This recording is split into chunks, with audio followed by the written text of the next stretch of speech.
Good morning, it's Stephen here for Bland Designs, and this is vlog number 43 for Monday, November the 6th, 2017. Hope everybody had a good week and you've recovered from Halloween festivities. We didn't have that many people, but you saw with our little opening clip there how we had decorated the outside of our house. Actually, we made a couple little kids cry too. Wasn't our intent, but it happened. Oh well, suck it up. Okay. What have I been up to this week? Well, I've done a couple of art journal pages. Now, I did do a video about this one, and you'll find that video down in the links below this page. And I did this one using pictures that I had taken at Greenwich in London when we were there a few weeks ago. And this is actually the very first time I think that I've ever incorporated my own photographs in an art journal page. Of course, the two sailors, they're no relation of mine. They're just a couple of those pictures from those Tim Holtz photo booth strips. But actually, I think this turned out pretty nice. And then yesterday, I had my monthly art journal class that I do on the first Sundays of every month. And this Sunday, we worked on creating unique artistic stickers using jelly plates on labels, and I have a video about that process somewhere in my set of videos, so you can just do a search for that. Actually, I think last week in the vlog, yeah, I did. I gave you some links to 3 videos that I have made about that process. So while they were working on their journal pages, I was working on mine. I did not use any of my stickers on this particular page, but I did use something else I got when I was in London, which at one of the museums I picked up a package of ephemera that had to do with British suffragettes, you know, the ladies who were fighting for the right for the vote. And so I used all of those, plus I looked up some original Selfridge store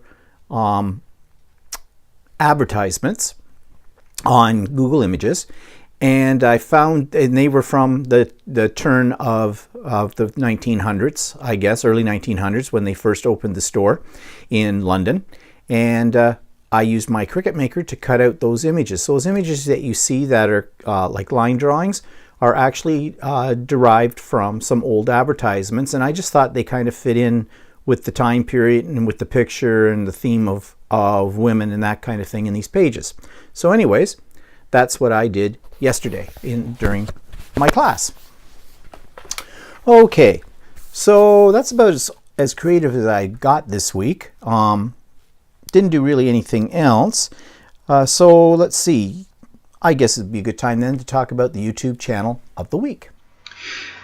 The YouTube channel of the week is another playlist, and this is a playlist of Dina Wakley's videos. They come from various sources, but I find Dina Wakley to be very inspiring when it comes to doing art journaling. She's got some neat ideas, and she also has a very laid-back attitude about whatever happens when you work on an art journal page. So she sort of takes the pressure off of you to create something wonderful. She says everything is wonderful.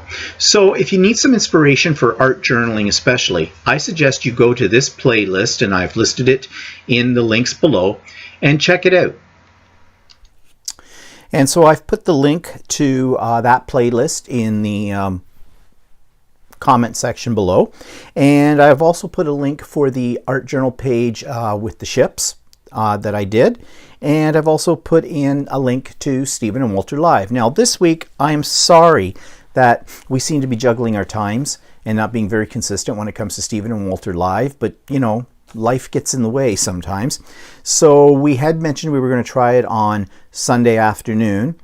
I forgot all about that. Sunday afternoon was when I was teaching my art journaling class. So we moved it to Saturday evening, Saturday late afternoon. Got a few of you. It's really hard to find a time that's going to work for everybody because of time changes across the world and things like that. So we do our best. And you will find the link to that rebroadcast of Stephen and Walter Live in the comment section below. And I know a lot of you can't make the actual live event, but you are watching the replay, which is great. Thank you for that. I'm really enjoying, Walter's really enjoying too, doing those videos. I'm still trying to get him up to the idea of actually having a little craft challenge and recording that. We'll see. I know several of you have commented that you'd like to see that. He's still kind of apprehensive about doing something like that. So we'll just leave it for now, but one of these days, mark my words, we will do it. Okay, so what's pissing me off this week? Well, I already sort of talked a little bit about this on Stephen and Walter Live, but I want to talk about it again. And this is kind of, I'm pissed off with this, but this is also a serious concern as well. And this time of the year, here in Canada anyways, we all are getting the flu shot. Well, when I say we all, not all of us are getting it. Now, let me back up.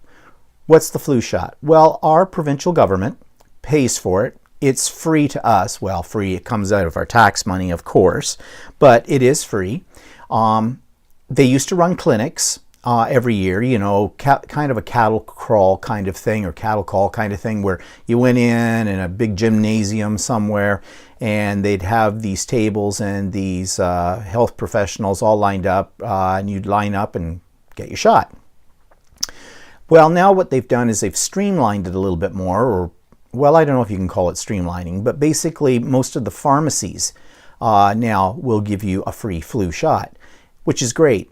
Walter and I had our flu shots last Tuesday, and we went to our local Shoppers Drug Mart, which is here in Canada. Shoppers Drug Mart is a huge, huge chain of drugstores. The only problem with that is you have to wait, and you don't know how long you're going to have to wait, because it's administered by the pharmacist, and you have to wait until the pharmacist is kind of at a point in filling prescriptions and everything that they're available to do it. So we waited for about a half an hour before we got the shot. That wasn't too bad, I guess. Later this week, I have to take my mother to get her flu shot, and that could be a little bit more of a wait, but we'll do some shopping. They give you a little pager, so you can do some shopping while you're in the store, and she always has some things she wants to pick up, so we'll kill the wait time with that and wait till the pager goes off and she'll get her flu shot. But here's what's pissing me off. This is a great program. If you've ever had the flu, and if you've ever had the flu really bad, and I did one year, you will get the flu shot. I was on death's doorstep, I swear. I had never been that sick in my life. I'm not the kind of person that, knock wood, gets sick that often. You know, a cold here and there, but nothing major. But after I had that really bad bout of flu, which lasted about 5 days, which put me, and put Walter too, both of us, to bed for 5 days. We were throwing up. We had diarrhea. It was horrible. You'd come in and out of consciousness. We were in separate rooms. Every now and then when you'd wake up, you'd yell across, "Are you still alive?" It was the worst I had ever been in my life. Now that's back probably 15 years ago or so. And after that, and when they started the free flu shot, I get a flu shot every year. And now the flu shot does not necessarily guarantee you're not going to get a form of the flu, because there's new strains of the flu every year, and basically it's after the fact.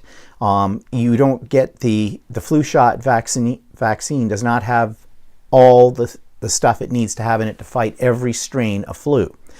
But your chances of getting the flu, or at least if you do get the flu, it may be very mild, are much better if you hit the flu shot. Now, having been a school teacher, I would get the flu shot every year, because kids bring into school, especially this time of the year, every disease known to man. They are sniffling and snuffling and spewing forth things from their bodies. And really, I mean, your hands, they touch the desks, I touch the desks. They touch the books, I touch the books. I mean, the ability to transmit the disease in that kind of environment is overwhelming. So I got the flu shot every year. Walter would get the flu shot every year. He didn't so much work in that kind of environment, but his mother was in a nursing home. And they really wanted to make sure that people got the flu shot that were in the nursing home and people coming in to visit in the nursing home, because flu, especially when you're older, can be fatal. It can kill older people off, young people and old people, okay? Mainly because immune systems aren't fully developed or are weakened at those different stages of a person's life. So, flu shot is a good prevention. Need a little sip here. So anyways, he got one every year as well. And as I said, I think they're very effective. Now, here's the other side of the coin. I have heard people say, oh, I got the flu shot once and I got the flu. Or it doesn't prevent from anything because it can't cover all the strains that are there. So what's the point? Yeah, first thing they're wrong about. You can't get the flu from the flu shot. This is basic biology. This is basic immunology science. I don't know where those people were in grade 9 biology when they taught us about immunization, if not teaching it earlier than that now. But when I was in grade 9, that's when we learned it in biology class, that yes, they are injecting the flu virus into your system.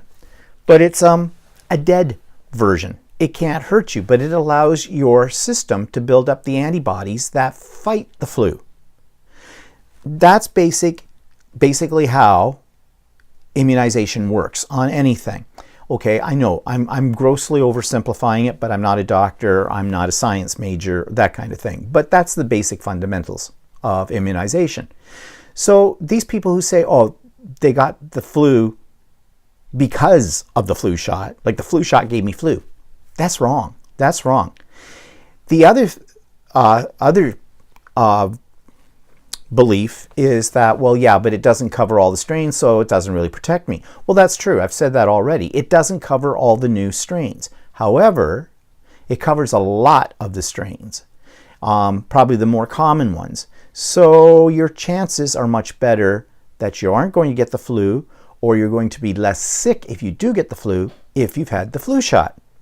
And if you've ever gone through a really bad sickness, why gamble? Get the flu shot. I mean, here in Canada, anyways, it's free. The other thing is that these people who say this are not uneducated people. That's what gets my goat.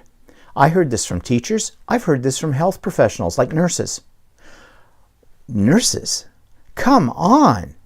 They work with sick people all the time. Don't you think that getting the flu shot would be to their benefit?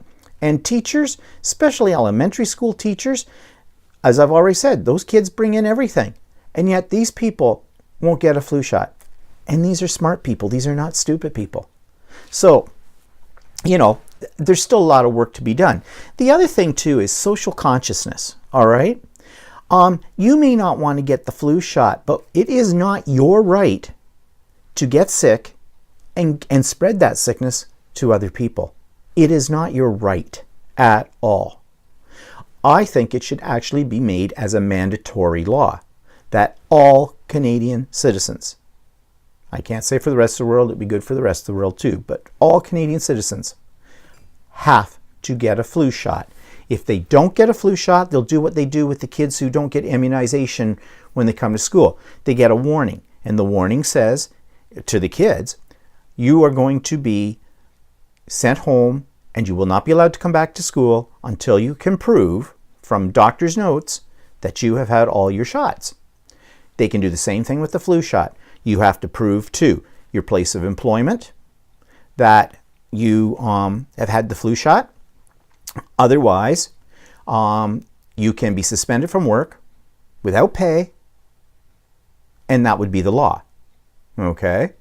And other things. You can't be part of an organization or something. I don't know. I mean, yes, sure, it would create a whole lot of paperwork, and trying to enforce something like this probably would be extremely difficult. But really, it's there, it's free for us as Canadians, then get it.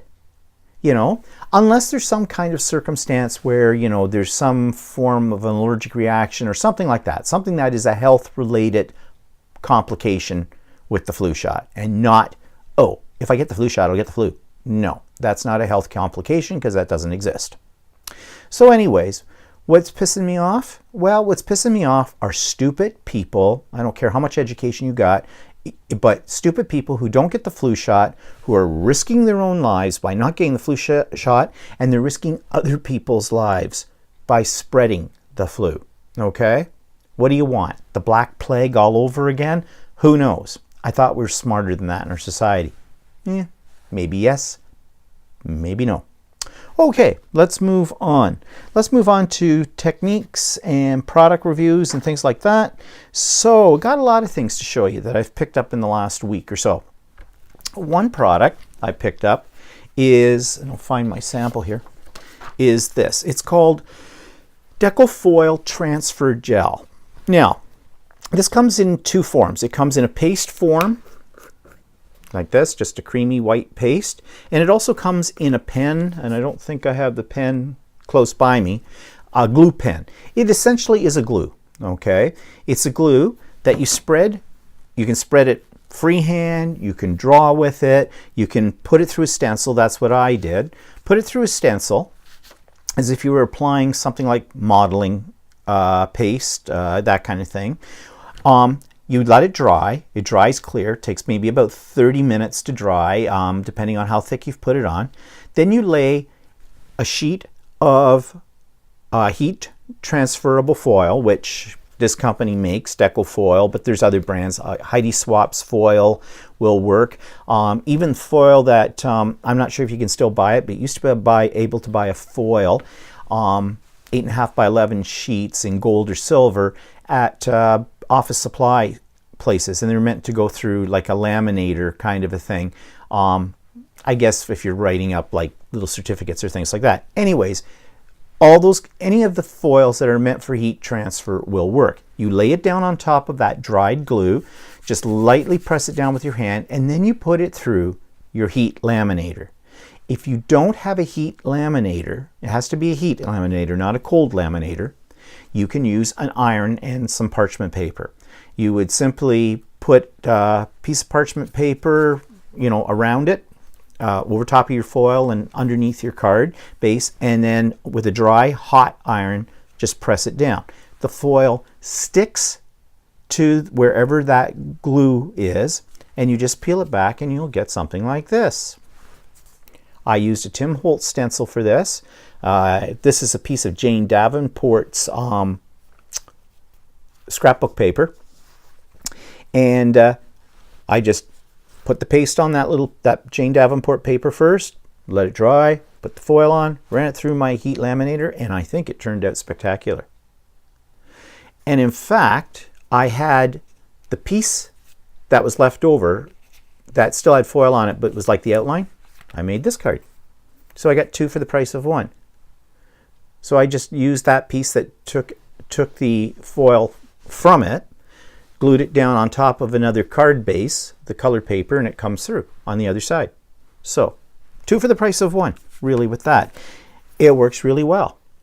So trick is you have to have heat laminator and you have to have the foil that's meant for heat transfer. But that stuff's easy to get. Most You can buy it, I think, even in a art supply store. You can get it in Michael's. You can get it, I'm sure you probably get it at Joann's and Hobby Lobby. We don't have those in Canada, but I'm sure they're similar to Michael's or probably your local scrapbooking store. Or you can order it online. It's readily available, easy to get, and coming up to Christmas, you might want to do some foiling on some of your cards. And you can use different colors of foil. It doesn't have to be gold. You can get foil in all kinds of different colors, especially the deco foil. It comes in like a rainbow of colors. Okay, so that was one product this week I really liked. What else did I pick up?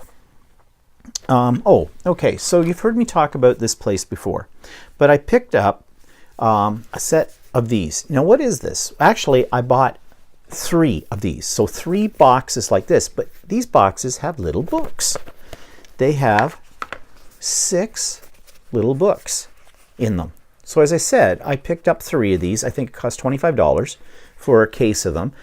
I don't know what I'm going to do with them yet.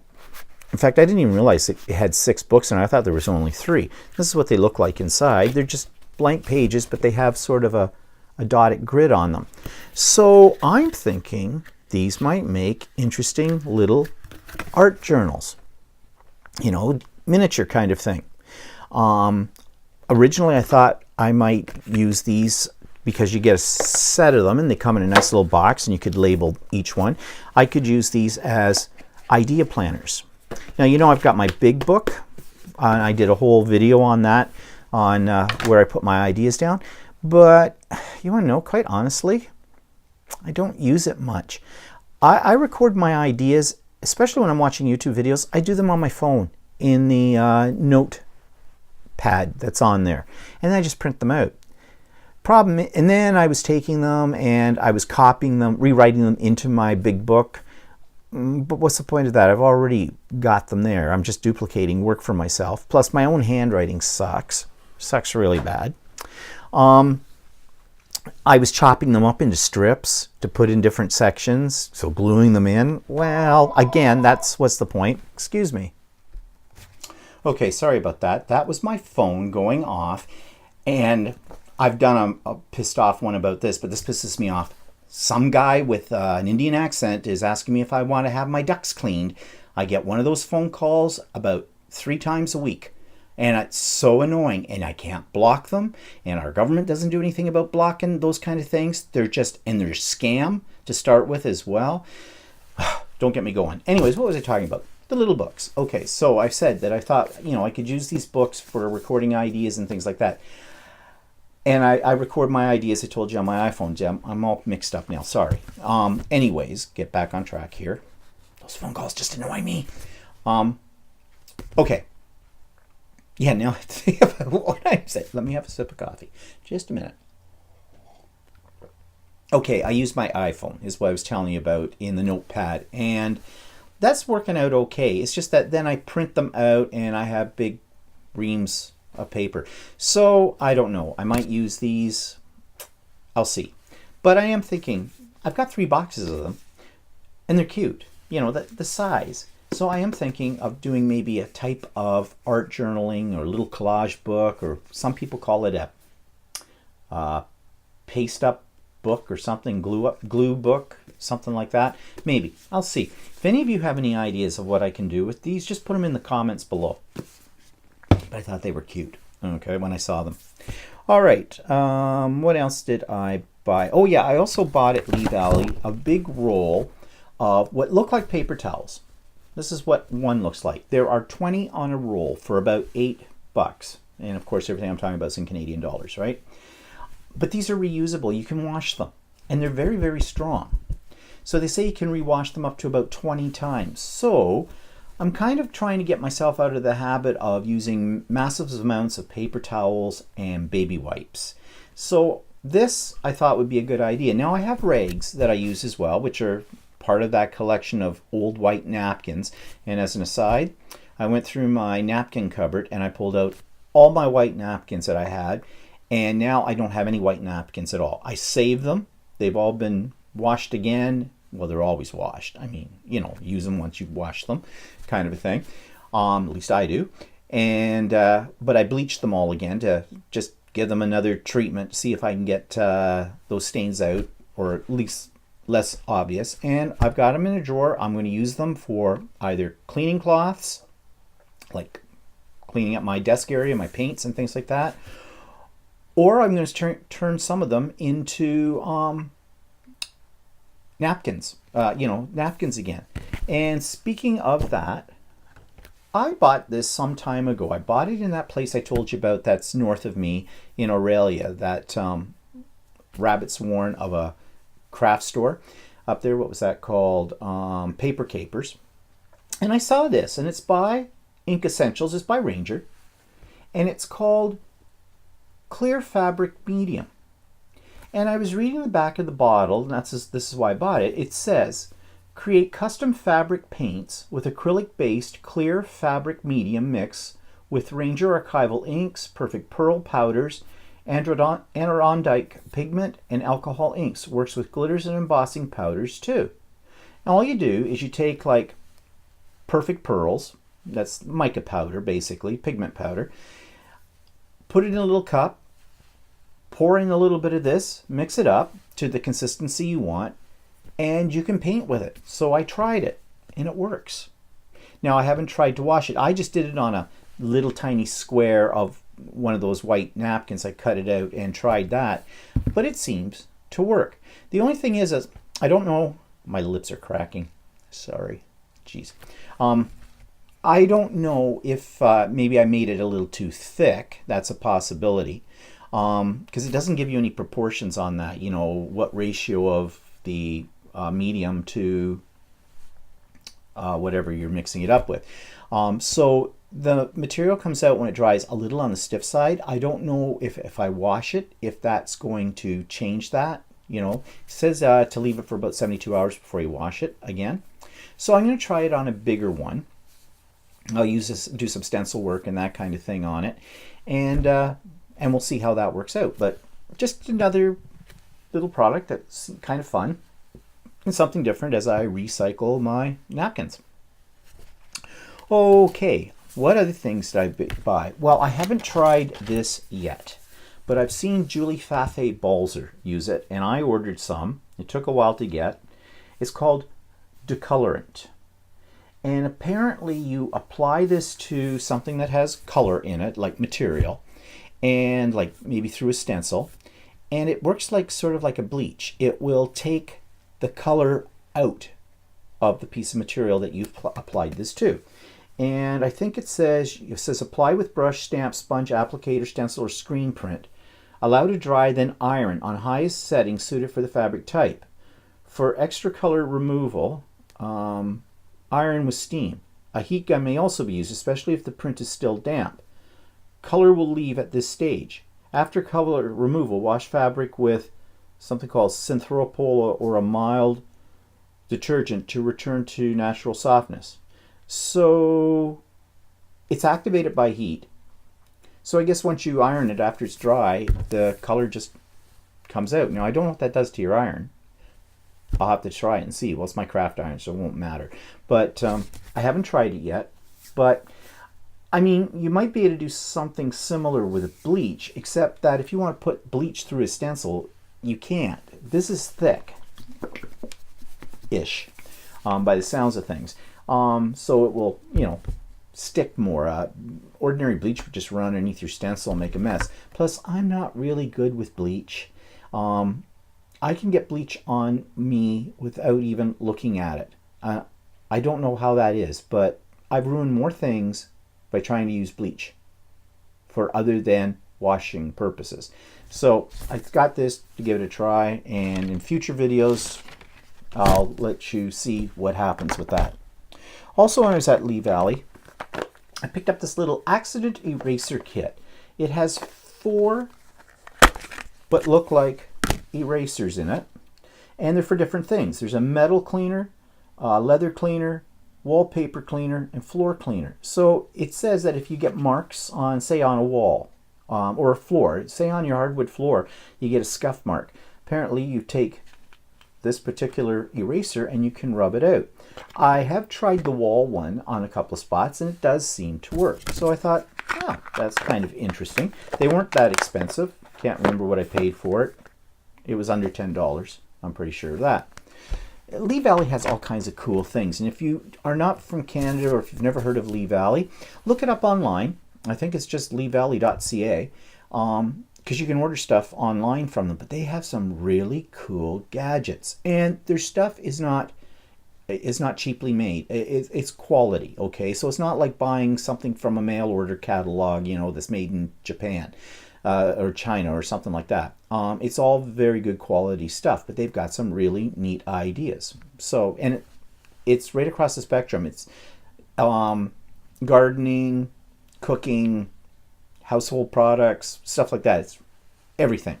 So it's worth the try. It's worth checking out. All right, now, I did buy this week, though. I used my coupon for one of these. I am in love with Jane Davenport's products, with the exception of one product. And I'll come to that one in a minute. But she has some new products out there. One of them are these markers. And, of course, I bought 2 different sets, so I'd have full color set. I think each set's about $15. And what these are she calls them Glitz C Sparkle markers.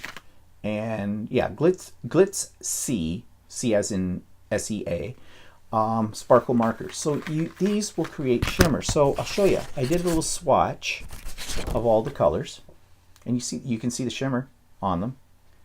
And they're very nice markers. They write very well, draw with them very well. So I'm really kind of impressed with them. I haven't done anything yet craft-wise with them. And the other thing I bought were her Aqua Pastels. So these are water-soluble pastels or crayons. So they look like, that's what they look like. The thing I like about these ones, besides the fact they're water-soluble, and I've got a lot of different crayons that are water-soluble, I did review Vicki Boutin's water-soluble crayons. And I said one of the things I didn't like about Vicki's was that they broke very easily, the tips on them. They're very soft. These are not as soft. The tips, they don't seem to break as readily. Well, I haven't broken any yet, but I haven't used them much yet. But when you hit them with water, they do look exactly like a watercolor. So here's my little swatch for those, and you can see. And they're nice colors. They're bold. So I'm going to have to make a point of using those. And all of her stuff seems to work together very well. So these will work with these as well. And the other thing, and I did buy a new one, but I had one already, is her, she calls it Incredible pen. It's a fountain pen. The first one I bought, and I bought it back, probably 8 months ago, I don't know. I couldn't get it to work. It would not write no matter what I did. In fact, I wrote to Jane about the problem I was having with it, and I never took it back to Michael's because, 1, I had destroyed the packaging, 2, I couldn't find the bill, and 3, before I got around to really trying it out and everything, I'd had it for probably a month or so. So it wasn't that expensive, $12, and I think I probably used a coupon on it. So I wrote to Jane. I watched her videos actually on YouTube to see, is there something I'm doing wrong? What? Everything she said to do with it, I had done. She even had some troubleshooting on there, and I tried that, didn't work.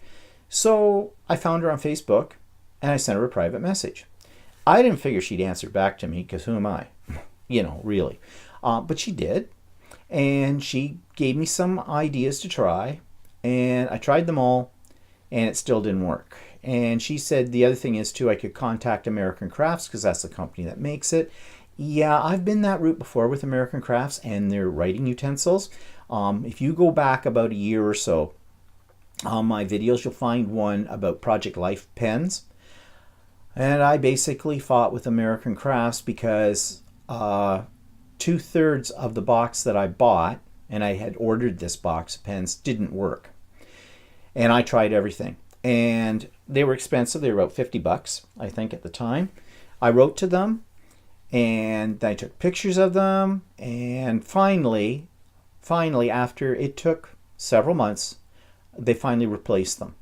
And those ones they replaced with did work. But I'm really leery from forward on from this event of buying anything that is a writing utensil from America Crafts, okay?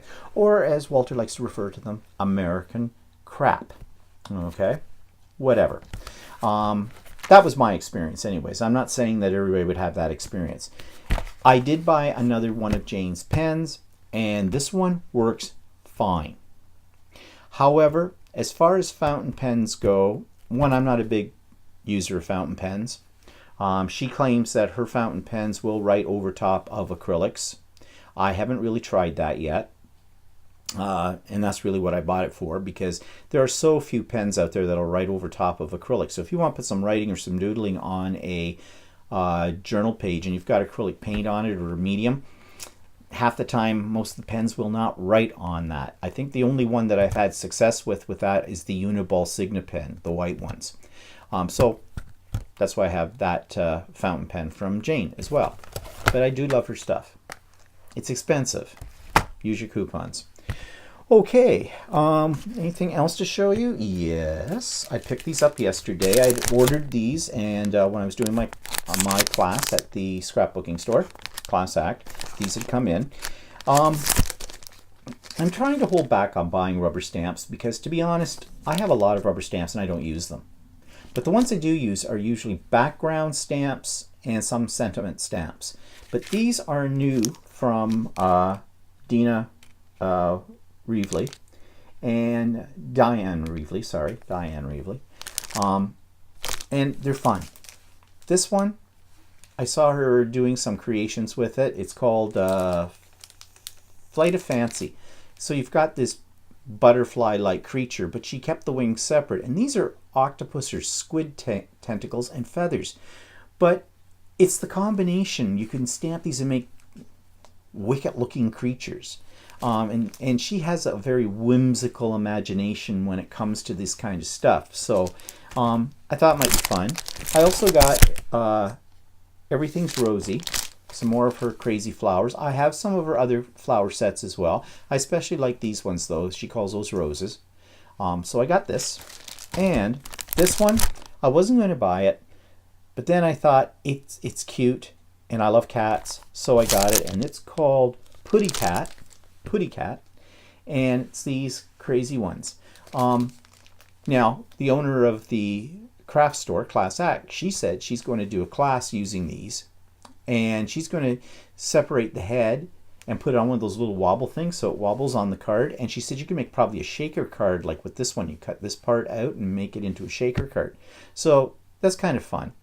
And these are just whimsicals, and you can mix and match them with these other ones, especially, you know, you could use a kitty cat and put wings on them, or octopus tentacles, whatever. They're just fun. And so what I'm going to do is I will stamp these out, make good impressions of them, scan them into the computer, and then use my Cricut Maker to print and cut them out. And I'll get as many as I want. I'll do maybe some in color, some I'll just do in the black and white. So I'll always have them to use on other projects. So that, and now these other things too. My next art journaling class is about doing ATCs. Got to study up on that because I have never done ATCs before, but I had a group of them in my class who wanted a class with ATCs, so I've got some ideas. But in the meanwhile, every month when I do the class, there's a couple of ladies that are into ATCs in a major way, and they give me some ATCs, because apparently that's what you're supposed to do with ATCs. You're not supposed to keep them, you're supposed to pass them on. So here's one that they do. They're always cute. They're basically miniature art journaling pages. At least to me they are. That one's kind of neat. She did a little die of a window and put trees in the background, and looks like she may have stamped the trees and then she's added other things on top of them to give them the leaves. And this one comes in its own little plastic. I think there's only one in there. Yeah, pocket. And it's a Halloween themed one. That's cute, that little house. And I think that's a corner out of a piece of scrapbook paper. And then they've added Looks like they added a couple of little black jewelry pieces and some silver cord for the spider. So these are really cute, and I will put them on my wall of fame where they will sit for other people to admire. But I'm not giving them away. Okay, so that was all the new things. So let's go to some inspiration. All right, these two inspirational ideas came from when I was watching the YouTube channel for the Jelly Arts company. They're the people who make the jelly plates. And you've heard me talk about those before. And they had two ideas, which I've got to try. One is you draw designs with a ballpoint pen into, craft foam, that you can buy in sheets. And then you can use it on your jelly plate like a stamp. I guess the ballpoint pen sort of carves in your design deep enough that that can be picked up by the jelly plate, and you can pull a print from that. And the other idea was to take some fiber, like yarn or string, whatever, or fiber strands, put your paint on your jelly plate, put those on top of that, and then take your print, and you get a really neat design. And one of the ladies in my art journaling group had done that, and she used it as a cover on one of her journals, and it comes out great. So I'm going to have to play around with that as well. So that's a couple of ideas that you can use if you've got jelly plates or a gel press. Okay, so what's coming up, or what's happened in the past week? We had RMG Fridays, and we talked about that on Stephen and Walter Live. That happens once a month, and we're just gallery attendants, and so not a lot to say about that. There seemed to be a good turnout, and I had more people to sort of talk about the art with, which is great because that makes the time go a little faster. If you're just standing around slapping people's hands because they brought a drink into part of the gallery they're not supposed to have any drink, that's boring. I like to talk to people about the art. So, and of course I did my art journaling class, number 12, and I've already talked about that. So that was on Sunday, and we had a good time with that one. And what's coming up this week? Well, I'm supposed to be doing an art journaling class for the Oshawa Art Association. I don't think that's going to happen. That's scheduled for Wednesday. As of Wednesday of last week, no one had signed up for it, and I'm anticipating I'm going to drop into there later today and see if anybody else has signed up. And if nobody has signed up, then I'm canceling it, because obviously it's not something, for one reason or another, that's taking off. I think part of the problem is nobody knows about it. Their channel of communication, they're working on that, is not very good at the moment. So, and that's just fine. I don't care. If I don't have anybody for the class, quite frankly, I'm hoping I don't have anybody for the class because I've got other things to do this week. And yeah, and I don't know if the facility there is quite conducive to doing an art journaling class. I mean, they have a big class area, but they don't have any readily available running water. You have to go out, and it's sort of in the bottom floor of a new Holiday Inn Express in downtown Oshawa, and the Holiday Express has loaned them this area as their gallery and their classroom. But I guess you have to go out to the washrooms off the lobby of the hotel itself, or there's a custodial room or something to get any water. Well, that's a bit of a pain in the ass. You're trucking around with, water to do things. Like I need water for paintbrushes, right? So they can put their paintbrushes in those and that kind of thing. So I don't know. We'll see. I'm going to check it out, as I said, today, and nobody signed up. I'm not going to cry over it. That's okay. Just cancel the whole thing. Okay, so can't think of anything else this week. This has gone on long enough. So Stephen and Walter this week I think we're going to try to do it Sunday afternoon. I kind of prefer doing it either on a Saturday night or on a Friday night myself, only because that's Champagne Friday, liquored up Saturday. I don't know. No, it makes us sound like drunks. Oh, I lost my microphone. So I have no idea how things are going on here. Sound may have changed. I hope it's okay. Anyways, yeah. So watch for it this weekend. I think we're going to try for Sunday afternoon. No absolute promises. Hit the notification bell down below, and when we go live, you will get a notification in your email. Okay? All right. Have a good week. We'll talk to you later. Bye-bye.